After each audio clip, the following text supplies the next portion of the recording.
Muy buenos días. En este día, sábado 18 de enero de 2025, reflexionamos del Evangelio de San Marcos capítulo 2 versículos 13 al 17. En aquel tiempo Jesús salió de nuevo por la orilla del mar. Toda la gente acudía a él y él les enseñaba. Al pasar vio a Leví, el de Alfeo, sentado en el despacho de impuestos y le dice, sígueme. Él se levantó y le siguió. Y sucedió que estando él a la mesa en casa de Leví, muchos publicanos y pecadores estaban a la mesa con Jesús y sus discípulos, pues eran muchos los que le seguían. Al ver los escribas de los fariseos que comía con pecadores y publicanos, decían a los discípulos, ¿qué? ¿Es que come con publicanos y pecadores? Al oír esto Jesús les dice, no necesitan médico los que están fuertes, sino los que están mal. No he venido a llamar a justos, sino a pecadores. Palabra del Señor. Una palabra complicada porque si bien es cierto que el Señor vino a buscar a los que estaban mal para sanarlos y salvarlos, a los que estaban perdidos para orientarlos y que encontrasen el camino de la salvación, corremos el peligro de creernos justos y en realidad estar enfermos. Y al creernos justos y creer que no necesitamos de un Salvador, nos condenamos. El justo es una persona que, primero que nada, reconoce dónde está la santidad. Y acá vemos que estos escribas de los fariseos se creían justos, pero no se daban cuenta quién era el Señor. Que si se hubiesen dado cuenta, también ellos serían salvados. Y probablemente muchos de ellos se condenaron por no reconocer nunca en Jesucristo a Dios, a aquel a quien ellos esperaban, el Mesías, el Salvador. Nosotros corremos el mismo peligro, porque no por mucha piedad que tengamos, ni por muchas misas y velitas que encendamos a Santa Bárbara o a San Benito, vamos a estar salvados. Es más, ni siquiera por muchos rosarios que recemos, eso ayuda, pero por sobre todo, tenemos que buscar la voluntad de Dios y seguirle. Dejarnos tocar por Él, reconocer nuestros pecados, nuestras faltas y tener una compunción profunda y sincera y un deseo profundo de cambiar. A mí a veces cuando viene gente a confesarse hay algunos que me dicen, bueno, he cometido alguna mentirita. No, no hay mentiritas, son mentiras. Bueno, una envidia sana. No hay envidia sana, es envidia. Me he molestado y he dicho palabras. No, no, no. Las palabras surgen de la ira.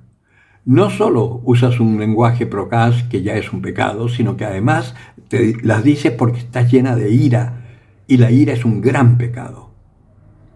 Cuando estoy con una hermana que no le hablo hace 5 años porque me hizo una cosa muy fea. Bueno, tú estás peor que tu hermana. Porque la has matado en tu corazón. Gravísimo pecado. Es decir, todo eso nos mantiene enfermos, nos mantiene perdidos. Y el Señor ha venido a buscar a los enfermos y a los perdidos. Pero si tú no reconoces que te sientes mal, no vas a ir nunca al médico y te vas a morir de tu enfermedad. De esa misma forma, si tú no reconoces que en realidad no eres justo, vas a buscar al Señor sinceramente. Y ahí sí, el Señor podrá actuar en tu vida. También sucede que muchas veces decimos, es que a mí el Señor no me escucha. No, ¿cómo te va a escuchar si tú estás hablando desde tu bondad? Prácticamente tú le estás haciendo una explicación de todo lo bueno que tú haces y lo malo que hace tu marido. O al revés, de todo lo que tú te sacrificas por tu familia y tu mujer ni tus hijos te entienden. Y no comprenden que tú necesitas pasarte al bar, por ejemplo, o estar con tus amigos un rato y tomarte unas buenas copitas para poder resistir la tensión en casa. Y no te entienden. Pues no son ellos los que están pecando, eres tú. Empecemos entonces por algo que es muy simple. hagamos un serio examen de conciencia. Y les doy un tip que me hizo mi director espiritual en un momento en el seminario, que yo cuando fui al seminario llevaba muy poco tiempo en la iglesia y la verdad es que no tenía muy clara conciencia de pecado. Para mí los pecados eran el no matar, no robar. Yo nunca había robado grandes cosas, pero después descubrí que también yo le robaba a mi papá cuando le sacaba las monedas del bolsillo del saco cuando él llegaba y estaba dormido. Pero no había asaltado un banco, no había tomado una pistola para matar, pero sí tenía un juicio tremendo contra mi hermano menor, por ejemplo. En fin, cuando uno va descubriendo las cosas, cambia la vida. ¿Cuál fue el tip que me dio mi director espiritual? Creo que esto ya se los conté, pero igual como viejo nos podemos repetir y a ver si al fin se lo aprenden. En una libreta haz una lista de las cosas que tú sabes que son pecado. Y haz otra lista de las cosas que tú no sabes si son pecados. Y te vienes a confesar. Bueno, tenía la lista de los pecados era cortita, la que no sabía si eran pecados eran bastante largas. Resultó que casi todas eran pecados. Tenía una lista inmensa de pecados.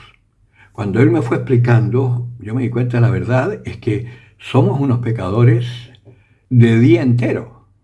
No pecamos 24 horas porque hay 8 que estamos durmiendo, pero si no, entonces partamos con eso, hagamos la listita, las 2 columnas y nos vamos a confesar. Y que el Padre nos vaya explicando. Van a ver qué fuerte es descubrir que vivimos constantemente cometiendo pecado. ¿Cómo no desear entonces que el Señor actúe para que te sane? Pues di, Señor, estoy enfermo, sáname. Y aprovecha el año jubilar para ganar una indulgencia plenaria que te va a liberar de toda esta tendencia al pecado y de toda la carga que llevas encima por tu pecado original. El que tenga oídos para oír, que oiga.